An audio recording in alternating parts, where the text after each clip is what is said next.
Motherhood. 1 minute, you're mom of the year. I love you, Mommy. Then the next, not so much. From bath time to bullying, from potty training to puberty, parenting is full of challenges. But one thing is for certain, you are not alone. Welcome to Modern Mom Probs. I'm your host, author, mother, parenting expert, Tara Clark. Join me while we tackle today's modern mom problems. Welcome back to another episode of Modern Mom Probs. I'm your host, Tara Clark. Today, we're going to be talking about the things that make us feel average as moms.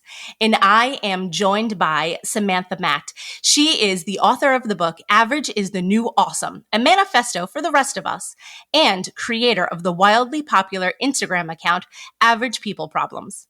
Her work can be seen on Parents, USA Today, Women's Health, HuffPo, and more. Samantha, welcome to the show. Hello, it's great to be here. Thank you for having me. Of course. I'm so excited. We had such a nice pre-call. We were just chatting about all kinds of stuff. I'm totally fangirling your account. I've been following it for years, even when it had a different name, but we could talk about that in a second. So right off the bat, I want to manage expectations. This is going to be a very average show, sort of a celebration of ordinary awesomeness, if you will, because you literally wrote the book on Average is the New Awesome. Samantha, tell us a little bit about yourself. Yeah, so I am just I'm just your average person living an average life. I am based outside of Boston. I am in my mid-30s now, and I have a daughter. She's 1, and I work full-time. I run the Instagram account in my free time. I write, and really just living, a very average suburban life.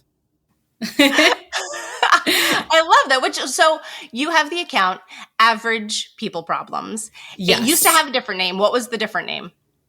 So the different name was, originally it was my blog's Instagram account. So back in 2011, I started a website right after I graduated from college called Forever 20 Somethings. I started it as my personal blog very much. And it was really just me writing random thoughts, not even articles. And it over time just evolved into, more of an online magazine. I started promoting it at the time. We just had Twitter and Facebook. So those were really my vehicles for getting the website out there. I got interest from all these people from all over that wanted to write for the site. So I really just grew it from there. And I worked in television news at the time in video production.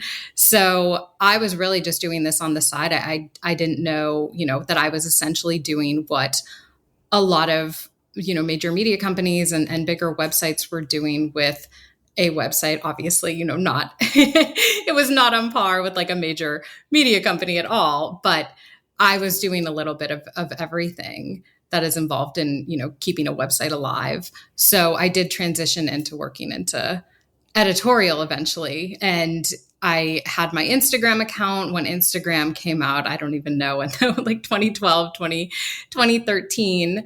The Instagram page launched as Forever 20 Tweets because that's what the Twitter account was. And then I changed it to 20 something problems, like not long after. It was that for years.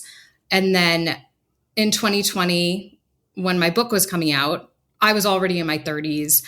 I did feel like a 20 something. That was the whole point of Forever 20 somethings, which I didn't get when I started it, is that everyone feels young. Everyone, you feel like you're in your 20s forever because time just goes by so quickly.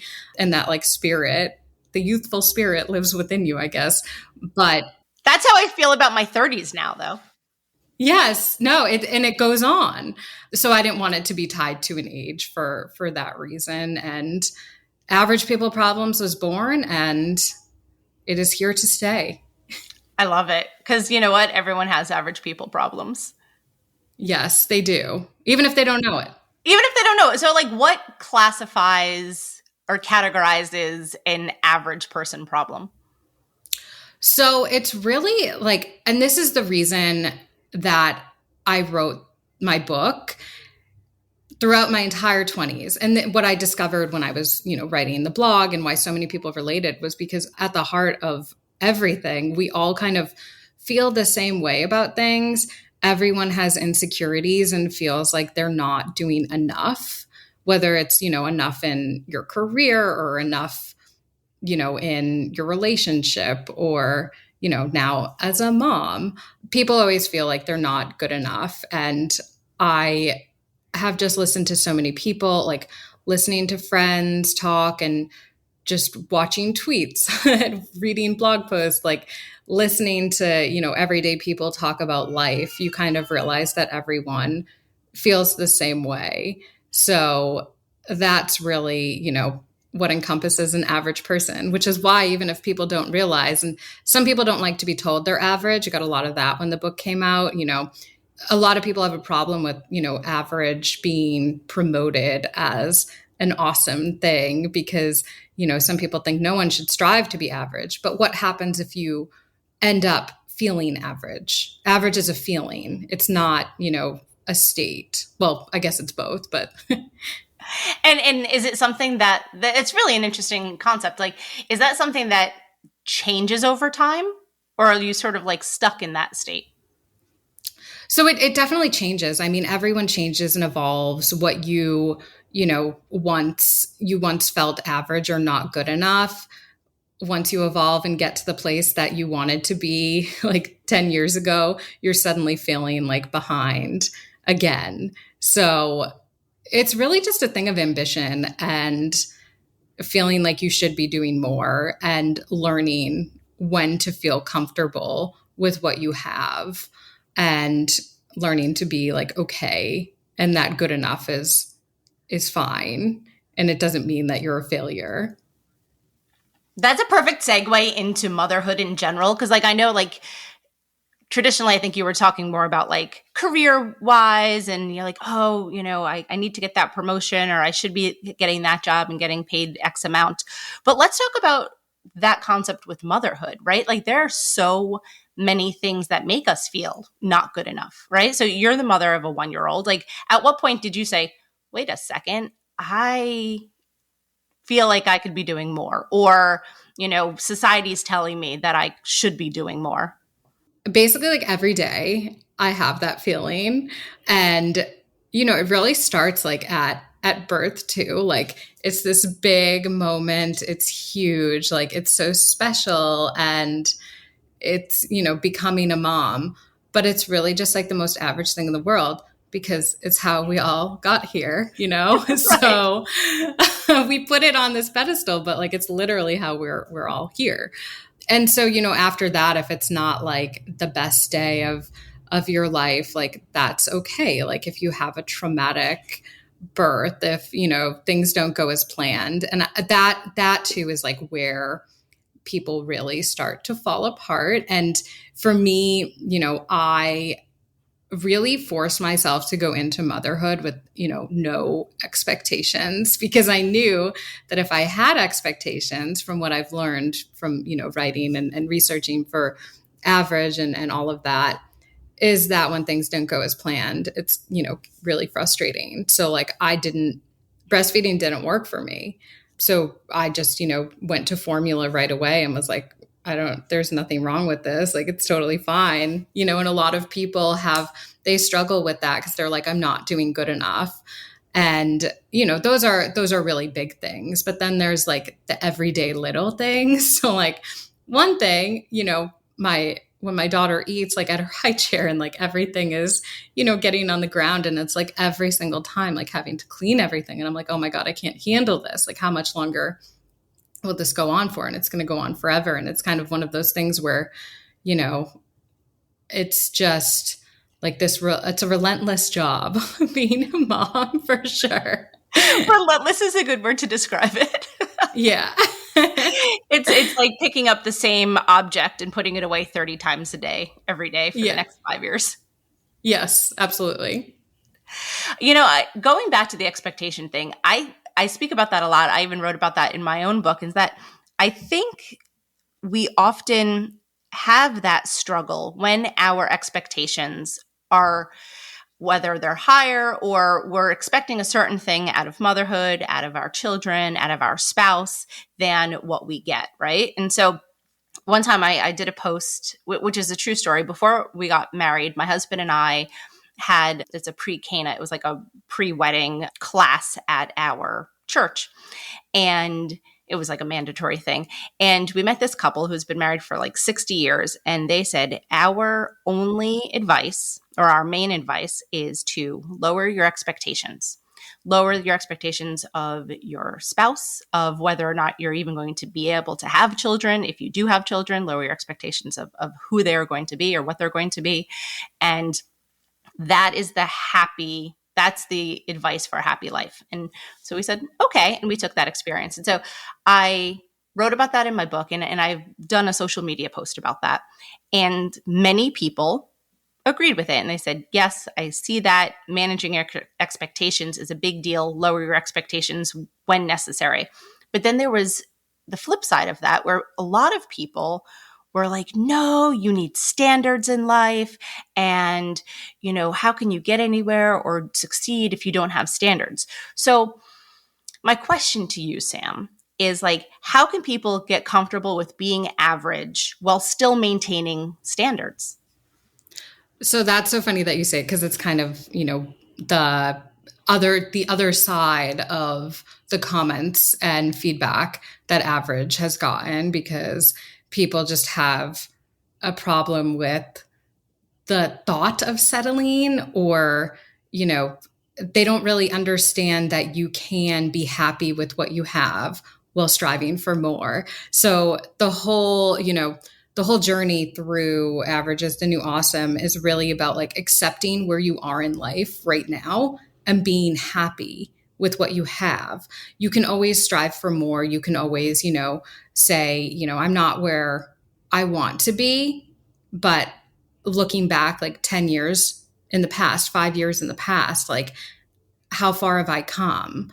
How far have I gotten? What would make me happy back then? Because if you're just setting your entire life up to never be happy with where you are because you're always wanting more, then it's just really hard to be happy. And it's really sad. And a lot of people struggle with, depression and anxiety around a lot of these things. And that's what I've seen, in my own personal life from, people I know. And that was a huge inspiration for writing my book and a lot of the stuff I wrote in it and a lot of the stuff I just write online, because so many people struggle with feeling behind. And it's like, look how far you've come. Like, and everyone else feels this way. Like, you're not alone, but people feel alone. And then you have those people who, give the backlash, and it just really brings people down if they're feeling that way. Yeah. It's true because, I don't often write back to negative comments, but for this one, I think I did. And the thing is that you can still have standards and still lower your expectations, because you have to manage your expectations somehow. And I've been a parent now for 10 years. I've been married for, I don't even know, over 15 years. I'm not good at math, but I've been married a long time and I've been a parent for 10 years.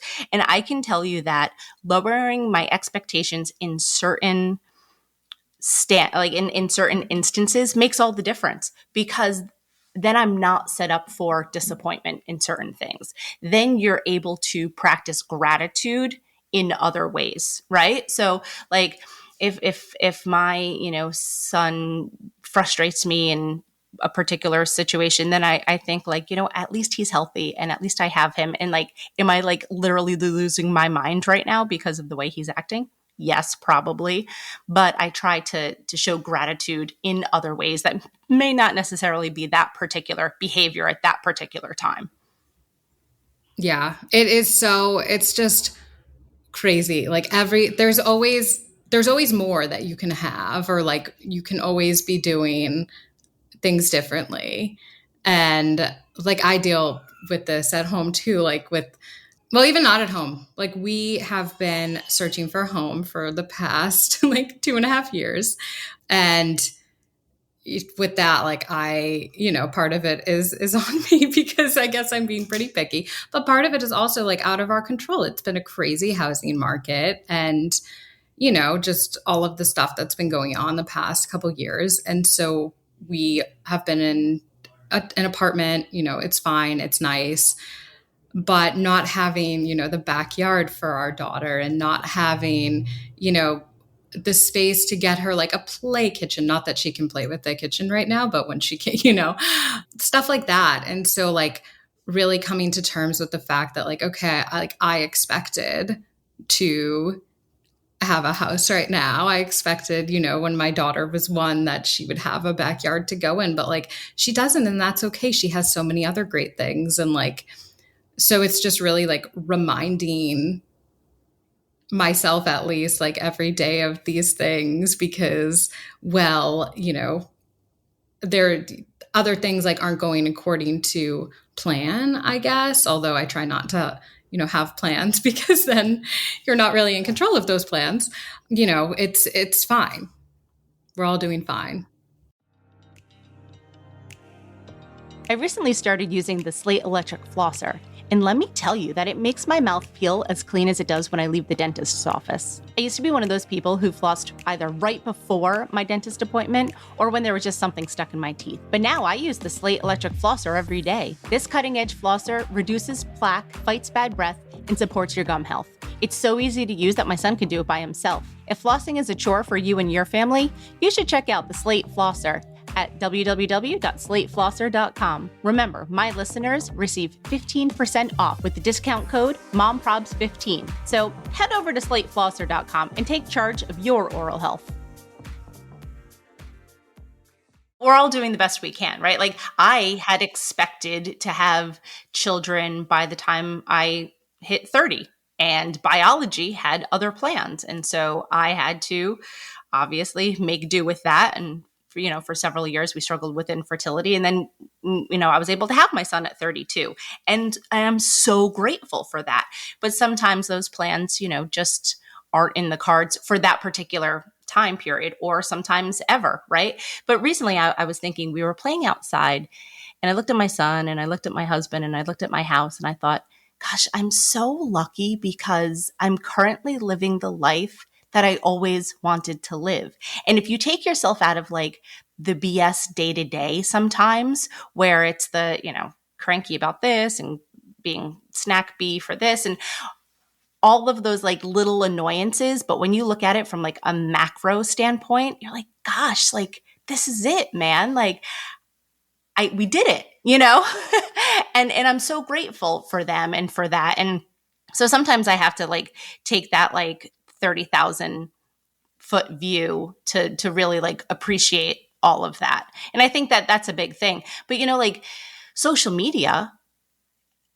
often makes us feel less than or behind, or it's a comparison trap. And so like, do you find the same thing, Sam? Like, do you find yourself like looking at your phone and being like, oh, I should be doing X, Y, and Z, or I should have X, Y, and Z?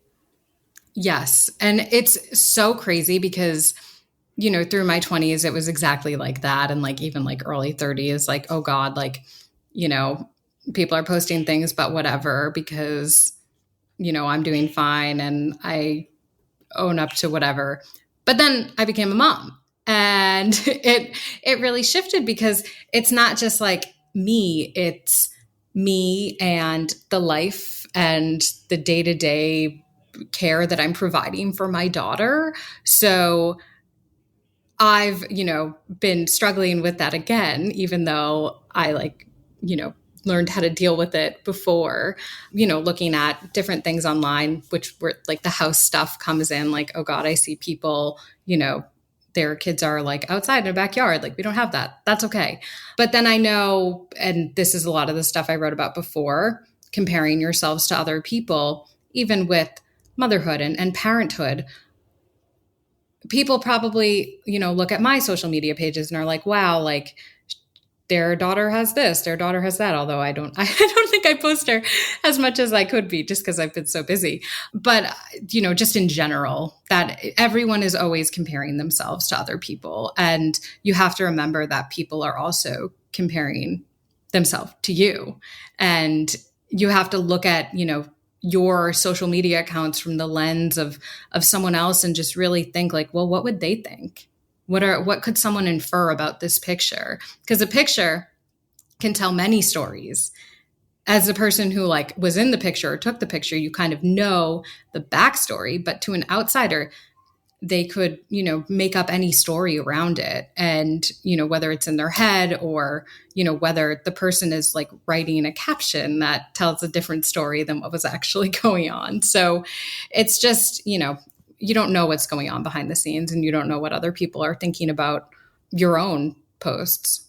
That's really insightful. I'm going to look through that lens as well, because like oftentimes, obviously, as we are content creators, right? So you're thinking about it with your context and the context of it. But if someone takes it out of context or through their lens, then, they're telling their own story. Yeah, I did. It's so funny because I had this one.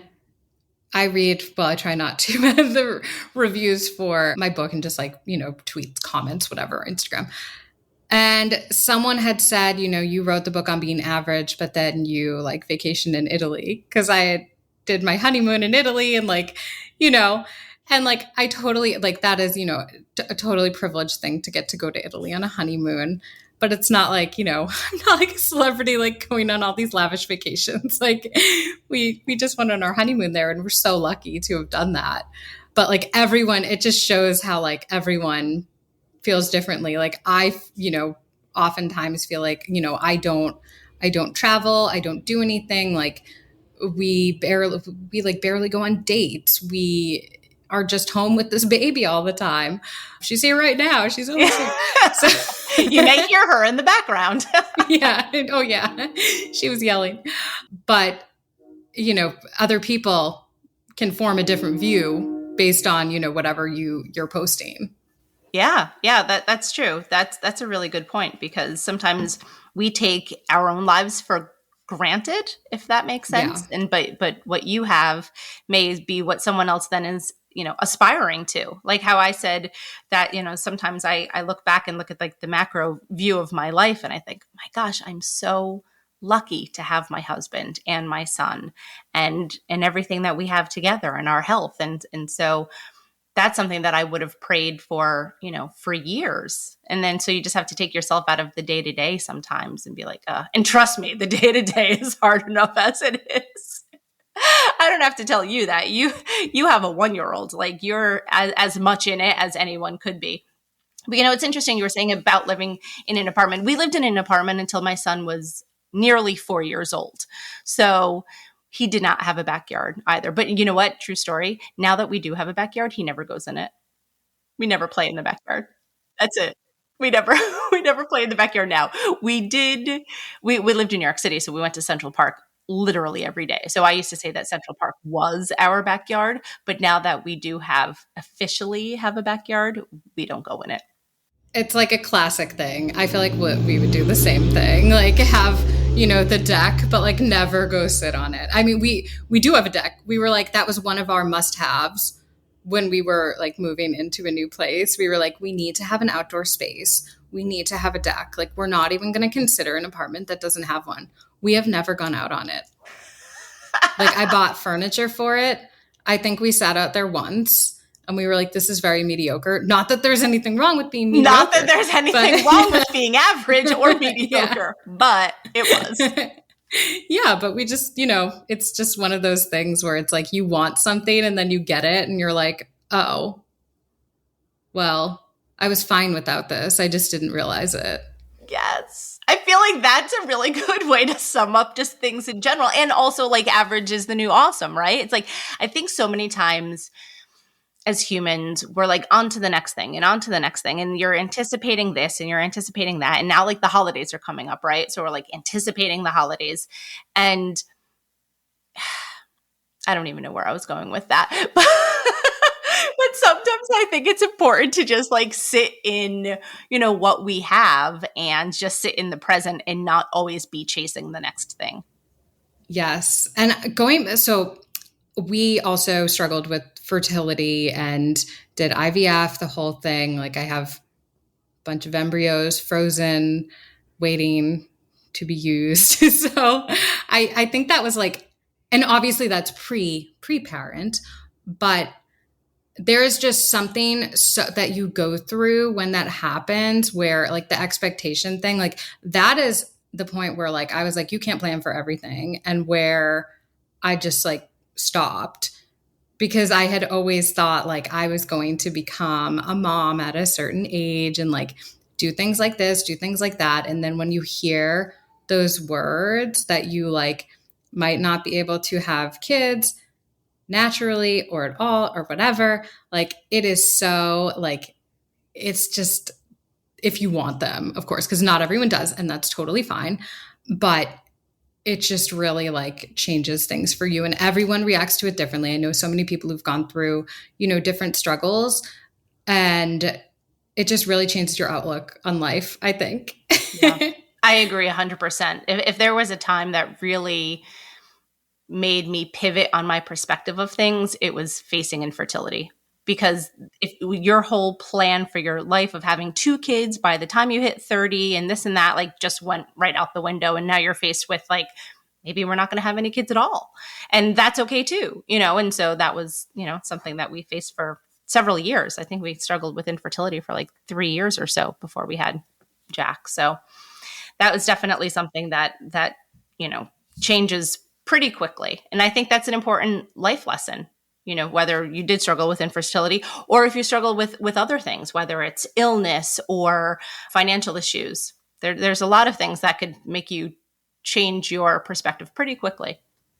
Yeah. And it's really about like, and that too, like everyone wants different things. So what, might be a struggle to someone, like wouldn't be a struggle to someone else. And so the word average, people are so like afraid of it, and like, expectations, and saying that you should manage them. Some people don't have as big of, expectations for themselves as others. And some people just have like unrealistic expectations, and everyone has different things. And sometimes people forget that the way that they feel and the things that they want are not what someone else is talking about, because your average is different than someone else's average.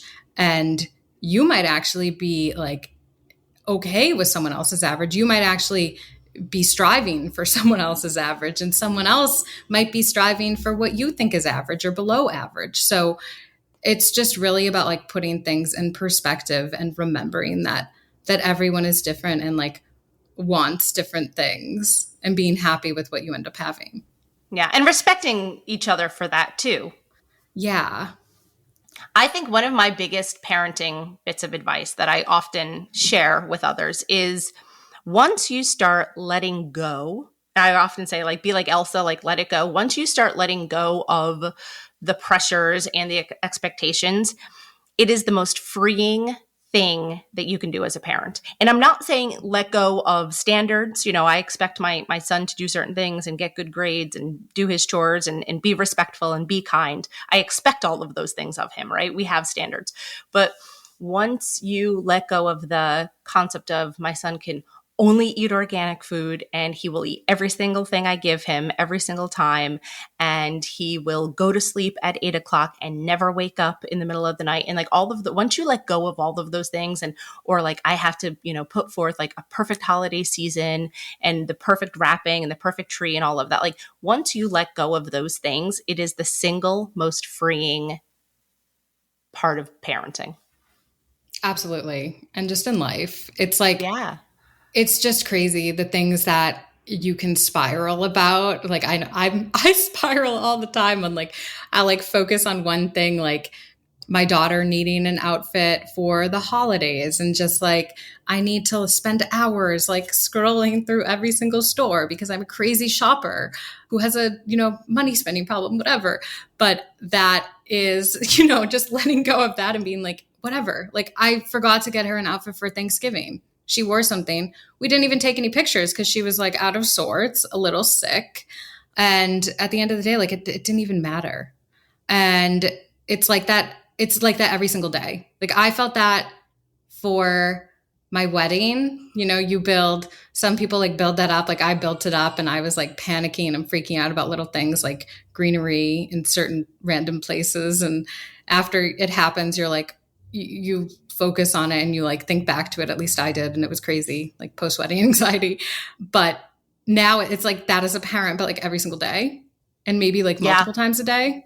With multiple different things. Multiple times a day for several things for the next 20 years. It is. And you know, when my son was born, I was like a real helicopter parent. And I'm saying not even when he was born, when he was a toddler too. Like I was a real helicopter parent and like I tend to overparent. And even now I tend to overparent, and I'm using that in quotes. And once you try to take a step back from the overparenting and the helicoptering and really, you know, build their relationship and build their scaffolding. So, you know, focus more on building their scaffolding than overparenting them. I think that's like the most freeing thing. And I only got that through experience of being a parent. You know, like I didn't have that perspective probably for the first, oh gosh, I don't know, 5 years of his life. And only once I became so involved in the parenting space now and talked to therapists and talked to other professionals, like, did I realize like, oh, wait a second, like I need to take a step back. It's me. Hi, I'm the problem. It's me. Yep. No, I totally agree. That's like, that is also like extremely insightful too. Just, it's so hard to do. And it's so easier said than done. Yeah. And like, that's another thing too. Like if, you know, it's hard. Everything is hard. There's nothing easy about it, but also there are some like, you know, just loving your child is very easy and hanging out with your child is easy sometimes. Sometimes. Sometimes. Yeah. Snuggling's easy. We could say that unequivocally. Snuggling is easy when they want to. Yeah, also true. When they're ready. Yeah. That's a good point. Okay, Samantha. So tell us, well, two things. One, what's your biggest takeaway about being average? I think my biggest takeaway is that it is totally okay if you're not where you thought you'd be in life. And I wrote that like years ago as a headline of an article I wrote, and I like used it in the book, and it's like my biggest piece of advice. And I find myself saying it in different ways to people all the time because someone will like mention a comment to me and it's like, oh God, like this, it always goes back to that. Like it is totally okay. It's okay. And it doesn't mean that you can't strive for more. It doesn't mean you have to settle. It doesn't mean that there's, you know, you're a failure. The problem starts when you start thinking of the word average as a failure, because average is in the middle. It's not a failure. It's not even close to failure. There's a bunch of stuff between average and failure. And when you start equating everything between average and failure as failure, that's when we as a society really just, you know, fall apart with helping to build people up and make people feel okay. Yeah. I think building people up is really what it's all about. And it's obviously what I do on my platform. It's what you do with your work. And it's okay to know that it's okay not to be okay. And you're not alone in that. Yes. Like I will totally now like raise my daughter to be like, you can strive to do anything. I don't want to say like you can do anything, because if she gets to a point and she's like, well, like I can't physically afford to do this one thing, or, you know, I can't do this because it's, you know, not available to me, like going on a, you know, $30,000 European vacation in her 20s, you know, like I don't know if she'll be able to do that. But, you know, I remember like growing up, there were always people like, don't say the word can't, don't say the word can't, like anything is possible. And like, that's great. It's great to like instill that in young people. And for me, like I had that instilled, but I also, you know, was very much raised to just go after things, and you have to work for things, because if you think that you can do anything, are you really going to like work super hard for it?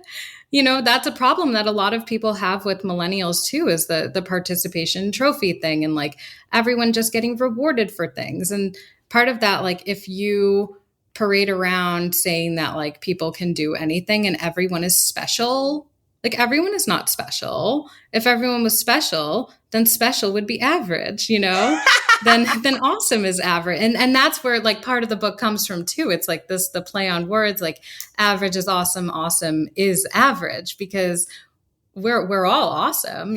Some people are, crazy successful to different people, because everyone defines success differently too. But it's just, it's so interesting to think about when you really think about it, without just, looking at like the cover of a book, or just, reading those 4 words, or just being told to like manage your expectations. Like really thinking about it helps. Yeah, that's so helpful. Samantha Matt, where can we find you online? So I am online. I'm on Instagram at Average People Problems, also at Samantha Matt 1. That's my personal account. You'll find tweets and memes and things that I think are funny, which sometimes other people do too. And sometimes maybe they don't. I don't know. Goes either way.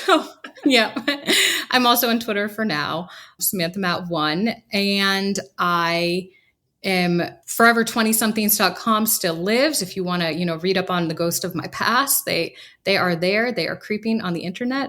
And averagepeopleproblems.com coming soon. Awesome. I love it. I love it. Sam, you're the best. Thank you so much for being here today. Oh my God, you're the best. Thank you so much for having me. This was so much fun. And problems are not problems when you can talk to other people about them and people relate. Yes.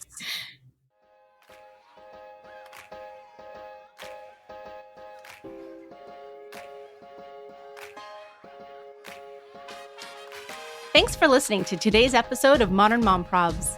I hope you enjoyed our deep dive in today's problem with me, your host, Tara Clark. Join me next time when I'll be interviewing another great guest and tackling another modern mom problem. If you enjoyed today's episode, please leave us a review and a rating. As always, you could head over to Modern Mom Probs on Instagram and give me a follow. Or check out my book, Modern Mom Probs, A Survival Guide for 21st Century Mothers, available online wherever books are sold. Well, that's it for today. See you next time, folks.